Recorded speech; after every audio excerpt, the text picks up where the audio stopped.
Dewan Juri, Selatan, Bapak Ibu, dan teman-teman semua.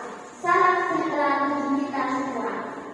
Hari ini saya Safia Mabello Ananda Sarupa, perwakilan dari SD Taksis Kota Banyuwangi Yogyakarta, akan menceritakan tentang kisah Musa dan bangsa Israel yang menyeberangi laut yang laut.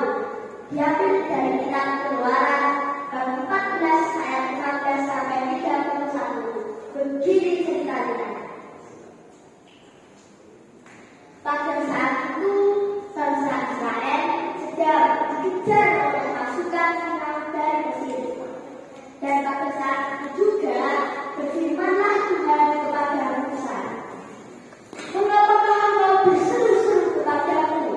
Suruhlah bangsa Israel untuk berangkat.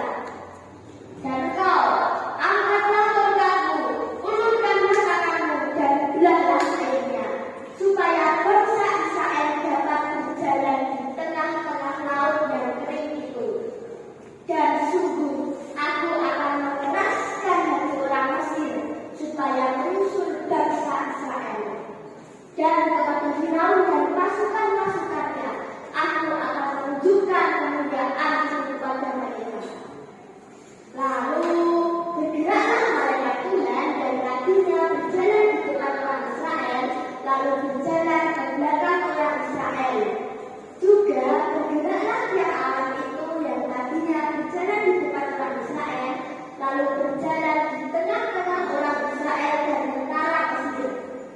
Dan karena tiang itu menimbulkan kegelapan, maka sembarang-marangan itu yang satu tidak dapat melihat yang lain.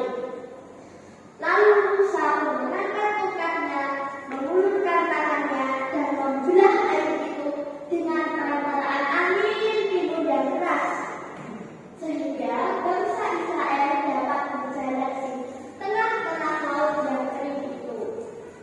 Ketika bangsa Israel sudah sampai ke tengah-tengah laut, menyusullah pasukan Firaun dari Mesir.